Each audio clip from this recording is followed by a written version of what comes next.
Ei, moço, já matou uma velhinha hoje? Dessas que atravancam o meu, o seu, o nosso caminho. Ei, moço, já matou uma velhinha hoje? O pensamento lateja na minha, na sua, na nossa cabeça. Ei, moço, já matou uma velhinha hoje? Porra, legal aqui na internet resenhar um livro do Simas. Enfim, deixa eu só ajeitar. Pronto. E aí, Umbandas, né? Umbandas, uma história do Brasil. Cara, enfim, é tentar definir algo que seria muito indefinível, né? Pela quantidade de ritos, né? Os calundus, o que é, não sei o que, a pagelança marajoara, enfim, a questão dos encantados, etc e tal, a bolsa dos mandingueiros, né? A questão dos bantos, que é uma coisa muito frequente ali no que ele fala, né? Acotundais e calundus. Tá porra, isso não é macumba não, isso é tecnologia, é isso que dá errado. Essa luz aqui, se fosse só a macumba tava tudo certo. E aí tem ali enfim, vou apresentar rapidinho o livro, né? Antes eu queria mais discutir do que apresentar. Mas ele começa com uma questão que é interessante, uma história, né? Que ele vai tirar do Vanfas, né? É do Vanfas mesmo. Convertido ao catolicismo e batizado pelos jesuítas com o nome do santo nascido em Lisboa, que realizou prodígios extraordinários e foi capaz até mesmo de pregar o evangelho aos peixes do mar, ou seja, quase um Francisco de Assis aí, né? O indígena Antônio fugiu do aldeamento cristão de Tinharé, em São Jorge dos Ilhéus, e foi para Jaguaripe, no sul da Bahia, pelos idos de 1580. Lá chegando, afirmou ser Tamanduaré, o ancestral Tupinambá, que durante o dilúvio mandado por Monã para destruir a terra, refugiou-se no alto da mais alta palmeira para escapar da inundação promovida pelo deus irado e aguardar os primeiros raios do sol. Ali em Jaguaripe, Antônio afirmou-se papa. Quase um Antônio Conselheiro aí, essas coisas antigas, né? Nomeou bispos, casou-se com uma nativa, a quem denominou de Santa Maria Mãe de Deus, e comandou o Caraimonhaga, ritual baseado em cantos e danças, em que os participantes bailavam inebriados pelas fumaças cachimbadas da erva santa, forma como os portugueses comumente chamavam o tabaco, e emprestavam corpo para que os ancestrais mortos bailassem também. Ou seja, já como se a Umbanda, né, no caso, fosse a coisa mais antiga, né, na história do Brasil. Sobre o templo erigido pelos adeptos da santidade de Jaguaripe, uma testemunha da época, Simão Dias, afirmou a um processo instaurado contra o movimento que, abre aspas, à porta do terreiro ficava uma cruz de pau, e no interior, penduradas pelas paredes, diversas tabuinhas de madeira, pintadas com os riscados que eles diziam ser seus livros.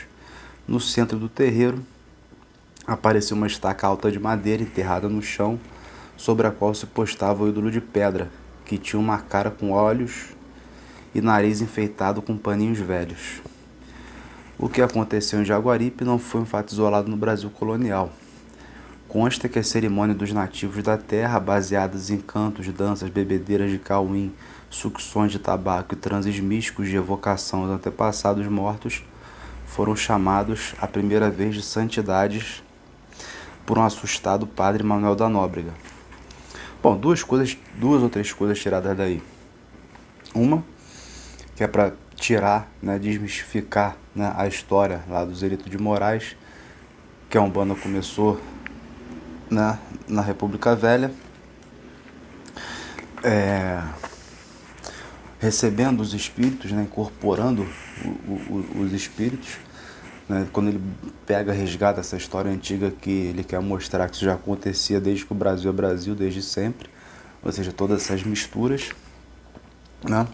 A ideia do uso do corpo, ou seja, o corpo como algo que foi sempre visto com mais olhos pela igreja, né? Todos esses ritos que fogem, né, da oficialidade, eles usam o corpo, bastante o corpo. Eu gosto sempre do conceito que ele usa com o Luiz Rufino de empadilhamento dos corpos, né? Que eu não sei definir aqui, mas eu acho uma palavra muito maneira. Enfim, ele vai retomar alguns dos conceitos que ele usa com o Rufino, como os de sobreviventes, os supraviventes, os sobreviventes, que são uma coisa muito benjaminiana. E também nesses livros dele com o Rufino tem até uma coisa meio nietzschiana, né? Quando ele fala do exusíaco e oxalofânico, né? Que meio que substitui o dionisíaco e o apolíneo lá do Nietzsche. Então é muito interessante esse jogo de trabalho de criação de conceitos, né? Que é uma coisa já mais deleuziana que estou lendo eu, né? Afrancesadamente aqui. Mas enfim, são as referências, né, que eu tenho, mas ele usa, né, enfim, vários outros teóricos e tal. E é um ponto, né, para poder mostrar que a Umbanda por si ela é uma mistura, né? E ela é quase que indefinível. E se for para definir de alguma maneira, seria a Umbanda Molocô, que é uma Umbanda que tem junto de si, né, traços africanos, que foi a Umbanda do Tata Tancredo, que é o cara que começou com as festas, né, em Copacabana e tal, que depois virou essa festa toda do Réveillon. E é como se tivesse uma disputa ali, né? É como se ele quisesse botar como tão digna quanto, vamos dizer assim, ou mais talvez, né? A Umbanda, o Molocô, a Umbanda cruzada, a Umbanda misturada com esses vários rituais, como mais rica em saberes, né? Quando ele fala esses vários nomes do Calundu, ou não sei o que lá, são vários nomes que eu me perco, enfim, nessas culturas, esses saberes, né? Saberes de diáspora, etc. Tal, são mais interessantes, né, para o olhar, né, ou para a vivência, do que uma coisa muito mais organizada e mais limpa, como a Umbanda branca, vamos dizer assim, a Umbanda lá do Mata e Silva. Então tem uma disputa que aparece, né, que tu vai lendo o livro todo e fala, cara, só falta isso, só falta isso, só falta isso, e blum, aparece o Mata e Silva. Ele vai mostrar um dado que eu não sabia, eu já li o Mata e Silva e tal, enfim, que o Mata e Silva fala muito isso, né, chamava de candomblé, candomblé de caboclo. O candomblé de caboclo era um candomblé onde incorporava, né, um índio, um preto velho, enfim, um exu, que seja, incorporava um espírito propriamente dito, que no candomblé não se incorpora, mas se ensina o orixá a dançar. Então tem essa predominância, né, das raízes africanas nos estudos do Simas. Ele quer afirmar isso como algo importante para se afirmar na brasilidade, que é a Umbanda, como criada no estado, na República Velha, e depois pela repressão que sofreu no Estado Novo, ela tentou se firmar socialmente, politicamente, como algo mais de branco, para não sofrer tanta repressão. E aí, enfim, todas as consequências que vêm disso, né? Mas que na verdade é uma Umbanda, essa mistura toda, né? Não é uma Umbanda branca, uma Umbanda oriental, bababá, essa coisa toda. Que se você for pegar por essa linha, você vai acabar desprezando, menosprezando esses milhares, milhões de saberes diferentes que tem, e vai reeditar os erros das grandes religiões aí, do catolicismo, etc e tal. Esse é o conflito evidente, né? O conflito que está subjacente é o conflito com a ascensão do evangelismo. Ele vai mostrar o caso da mãe de santo que acabou falecendo, né? Depois que o terreiro dela foi invadido pelo pessoal da IURD, né? Fechando, né? Enfim, e acaba criando, assim, tem essa petição de princípio, né, de considerar os bantus, não o Yorubá, né, o Yorubá como se fosse mais puro, ele vem depois, né, na história da ocupação aqui do território, o Yorubá vem depois, é como se ele tivesse, tem um ritual africano mais puro, mas é um ritual entre outros, né, e o elemento bantu é o elemento mais antigo de Angola e tal. E por ser o mais antigo, ele mais se misturou, mais se amalgamou com os outros, é mais difícil de definir. Então ele vai falar desse processo, de um processo de desafricanização da Umbanda, que é interessante, né, você pensar nesses termos, uma desafricanização, mas assim, eu particularmente prefiro falar um termo mais antigo, que já lá o Abdias usava, Abdias Nascimento e o próprio Guerreiro Ramos, que é o processo de branqueamento, né, de várias coisas da cultura brasileira, né? Essa tendência ao branqueamento, e a Umbanda de fato caiu nessa... A Umbanda, o samba, né, tem essa tendência de branquear as coisas do brasileiro, ainda mais chegando na classe média que vai se achando, né, civilizado, europeu, americano, o que seja. Né? Então é interessante essa petição de princípio em relação à desafricanização. Eu prefiro o branqueamento porque, para mim, né, não vejo uma origem na África. Né?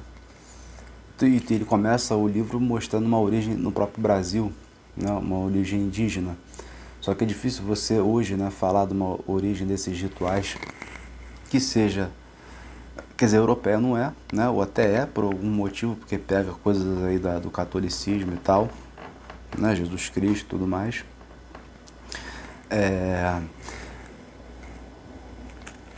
Mas também é Índia, né, indígena no caso, né, é indígena e também é africana. Então é como o samba, né, o samba não é africano, né. O samba ele vem com a diáspora aí, nordestina, né. O samba é como Euclides da Cunha, né, é coisa de sertanejo, né, que é antes de tudo um forte.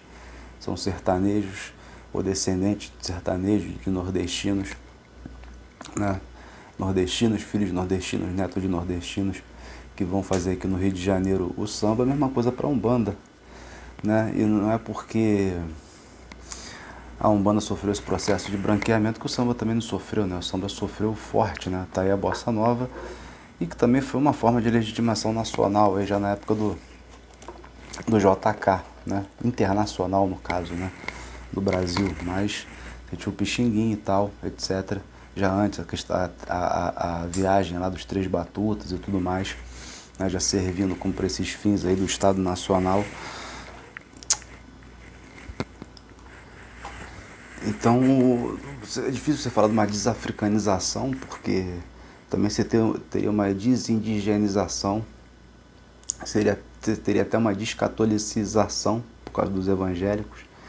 Então você tem vários problemas, é uma questão brasileira, e o brasileiro, né, nessa loucura de se ver como branco, né, e esquecer, na verdade, esse interior, esse vasto interior, né, e a nossa ligação com os nossos irmãos aqui, sul-americanos, latino-americanos, muitos deles, né, de ascendência predominantemente indígena, né. Então a gente tem esse interior profundo, esse Brasil não explorado e tal, né. Então isso já foi uma armadilha que o próprio Mário de Andrade caiu na época, quando começou a estudar o folclore e tal, a música brasileira, os cantores populares, os artistas populares, que se volta para o espelho europeu, nem tanto para o norte-americano, né? A questão dos Estados Unidos é uma questão meio... é bem complicada, mas é muito do pós-guerra também, um pouco mais recente. Você meio que tira o olho do norte, né, e volta para o sul, você cai na África, né? Você está sempre olhando para fora, né, para leste, no caso, e você esquece o oeste, esquece esse grande interior nosso e esquece nossos irmãos aqui, né? Eu acho que existe uma movimentação, é uma movimentação para chegar próximo aqui dessa América, né, essa desconhecida América, né, da qual nós fazemos parte, dessa América Ibérica, né?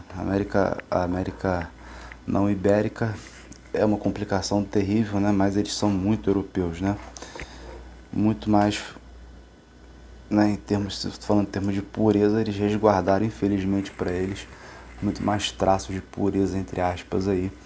Apesar de todo o sul, de toda aquela questão, né, Faulkner, né? A questão caribenha, a questão cubana e tudo mais. Então, processo de embranquecimento.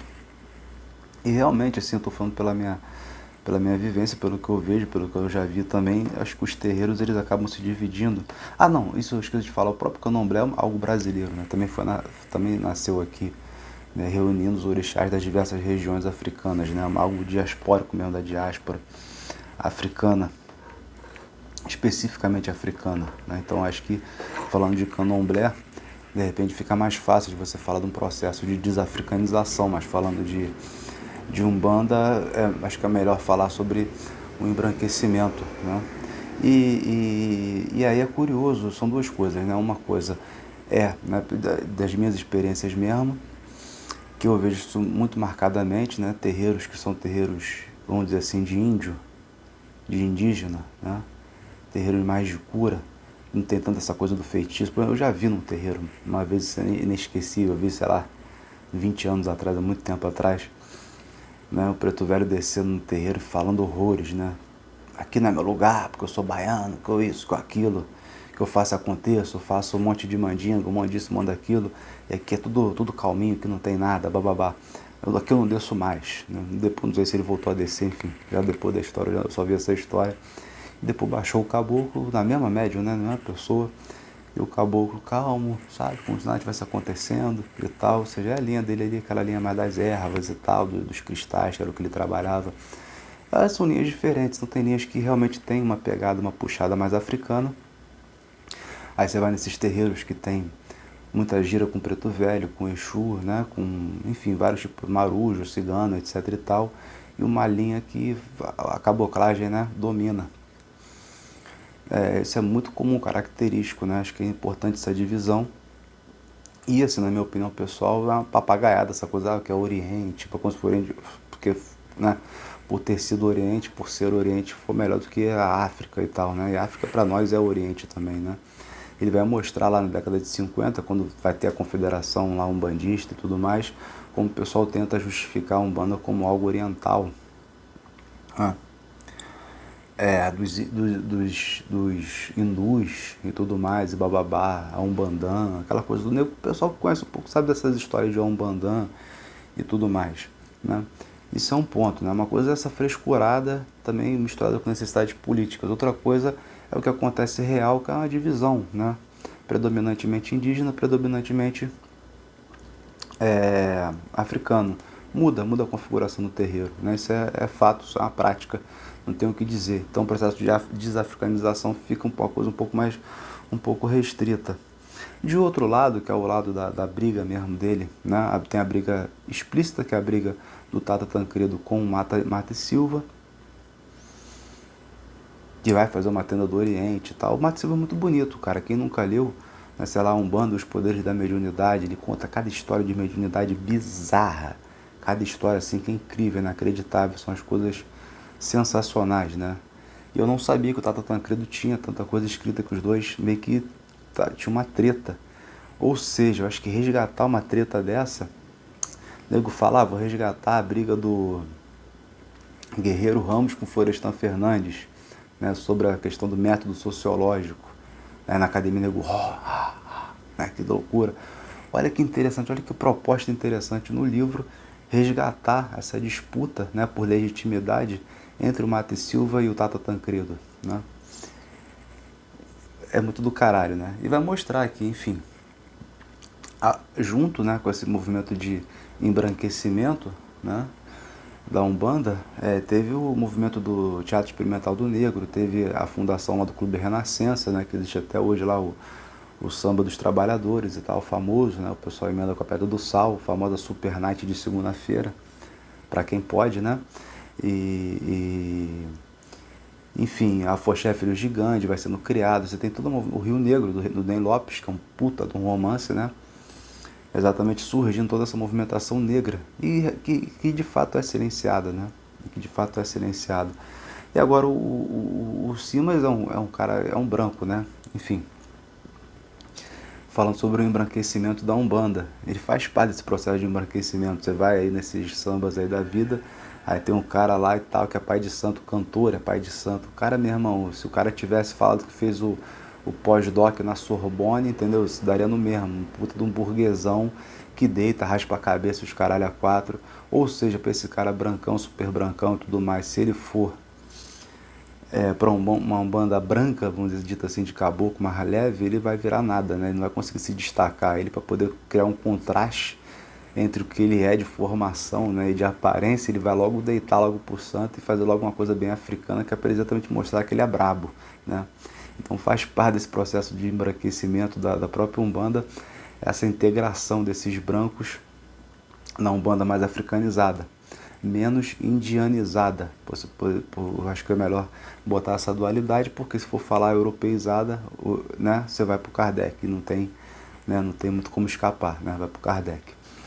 Então é isso, uma Umbanda mais indígena, uma Umbanda mais africana, E o elemento mais europeu, né, é o Kardec. A gente tem todas essas vertentes aí.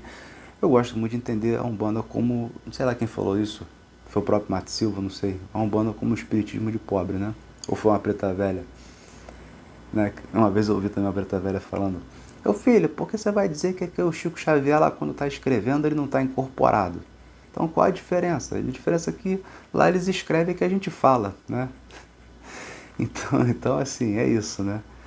Então acho que vai por aí. E também tem outro processo da geohistória, acho que ajuda na briga implícita, que é a briga com o evangelismo, né? O evangelistão aí, né? É um pouco de geografia histórica, né? Porque é muito difícil, né? Você pegar e, porra, como você vai, sabe, reverter essa evangelização das camadas mais pobres, né? Não, é muito difícil, né? E lógico, né? O nexo histórico, né? Que o evangélico vem para cá, fica forte quando acaba a União Soviética, né? Termina o Muro de Berlim, o livre mercado, esse discurso meritocrático e tal, né? O capitalista e tudo mais chega forte. E os evangélicos eles proliferam nisso, né? Com a teologia da prosperidade e tudo mais. E enfim, né? Tem todo um debate que meio que se mistura com um debate que seria um debate Tata Tancredo, Mato Silva, mas isso é muito complicado, porque tem que conhecer mais exatamente os termos.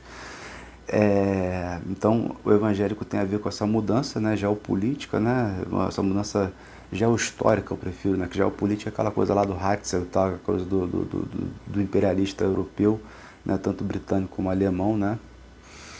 Então, não é tanto a geopolítica, a geohistória, essa mudança, né, de longo curso, essa mudança aí da suposta vitória ocidental, porque não venceu nada, né, pelo contrário, acho que, né, enfim, isso é muito especulativo, pode te levar para outros caminhos, para não me perder aqui, mas a geohistória que eu falo é o seguinte, falando dos terreiros, teve um processo de perseguição, né, e de fuga, também de ocupação de territórios assim, né, mais distantes, seguindo a linha do trem, aquela velha história.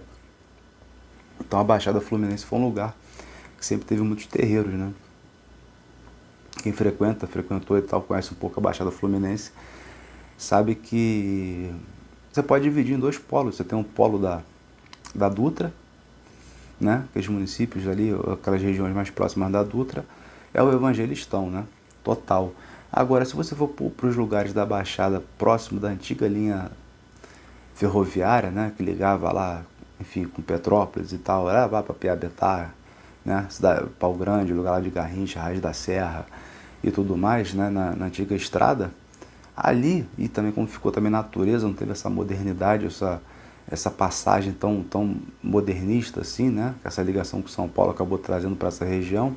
Esses lugares ficaram como, vamos dizer assim, resquícios do passado. A macumba, no caso, nossa macumba esbranquiçada, seja africana ou seja indígena, mas a macumba de modo geral, essa macumba que o Simas tenta resgatar, essas misturas, né?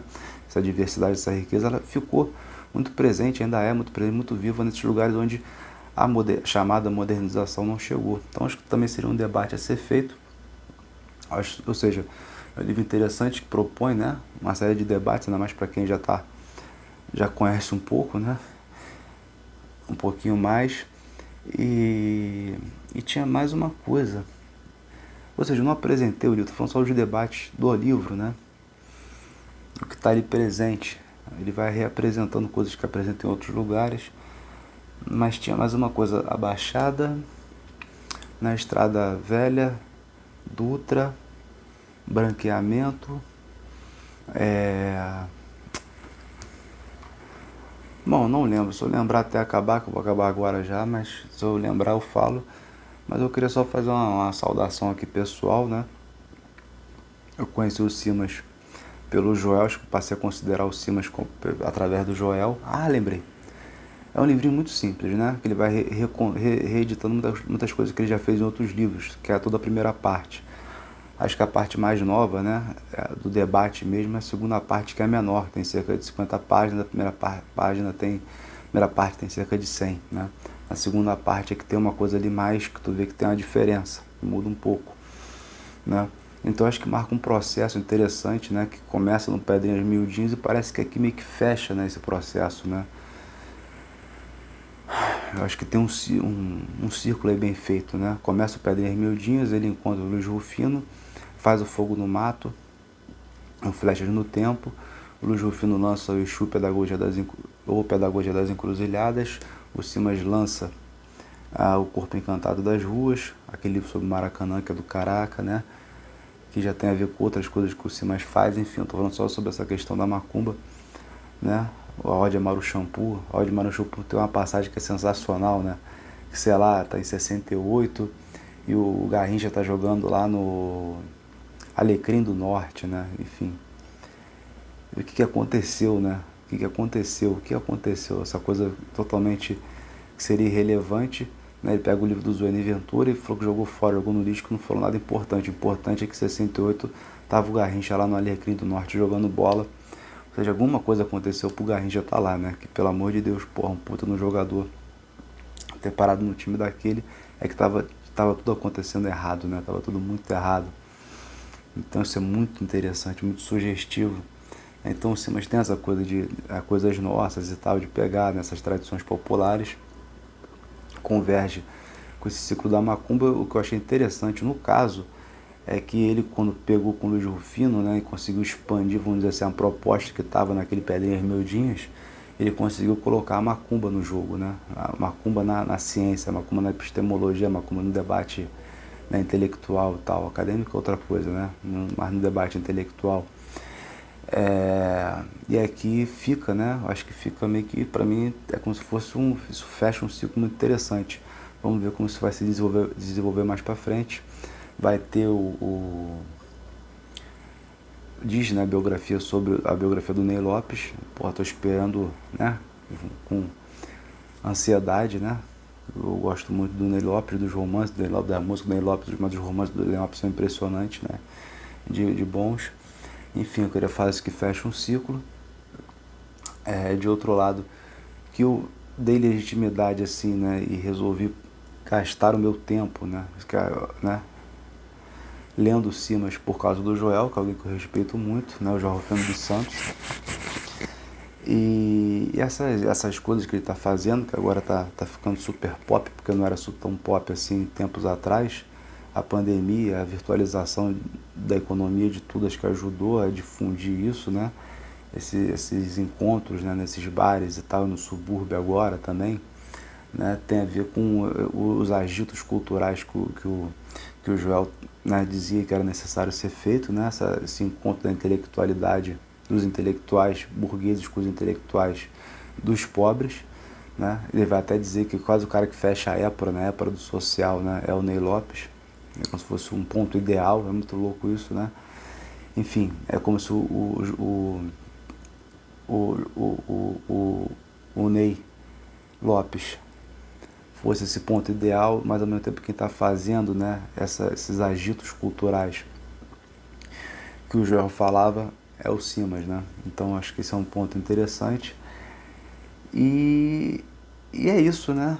Enfim, teria, eu acho que resgatando, destravando, tirando alguns cadáveres do armário, matéria para fazer um debate muito bizarro, muito forte, né? Mas aí ninguém iria ler o livro, né? E tem aquela coisinha, se eu fosse criticar uma coisa só, era só para dizer que, né, volta, né, logo no início do livro tem uma alusão porque a gente não pode ficar só na inclusão pelo consumo, né? Só faltou falar dos boom das commodities. Então vamos dizer assim que é uma certa, não é uma certa limitação do debate mesmo, é correspondente a certa limitação também da visão política, mas é como ele diz, né, ele está vendo as coisas da cultura popular e tal, não quer entrar em treta, né, então enfim, faz muito bem, está cumprindo muito bem, né, toda uma linha de pensamento que é interessantíssima e que, enfim, eu aqui sou admirador, né, pelo Joel, depois por ele, pelo Ney. Na verdade começa eu descobrindo um romance do Ney, depois eu vou descobrir o Joel, vou descobrir o Simas, vou vendo esse pessoal aqui que faz cultura aqui no Rio de Janeiro, né, que na verdade é isso, vai para o Mussa, vai para outras pessoas e tal. Eu tinha um Galote, tem um Moisés e vai para esse círculo aí que parece que se repete, né, até os lugares e tudo mais, né. Enfim, é uma linha muito forte, muito interessante, inclusive contra certa escola paulista, daquele elitismo paulista, que é toda a briga aqui, pelo menos minha, com o Roberto Schurz, porque o Schurz está dentro de um contexto da história e da literatura que me interessa, né? O super reacionário, e a melhor resposta que tem a esse reacionarismo paulista é essa produção intelectual carioca, que o Simas faz parte, o Luiz Rufino faz parte, o Joel Rufino faz parte, o Ney Lopes faz parte, o Alberto Moça faz parte, etc. É uma linha forte, uma linha boa, né? Então ainda está para se calcular, para se ver, né, todas as consequências disso, né? E tomara que a cultura carioca prevaleça, né? Acho que vai fazer bem para o Brasil, né? É isso. Ela teve o evangelistão que venceu e teve uma certa cultura paulista que também venceu. Não estou falando mal de São Paulo, pelo amor de Deus, mas uma certa cultura paulista que venceu, que também que tem que ser derrotada, né? E no fim até uma cultura carioca aí, né, com Bolsonaro e o Olavo de Carvalho, ou seja, coisas terríveis, né? Vamos superar tudo isso aí. Beijo.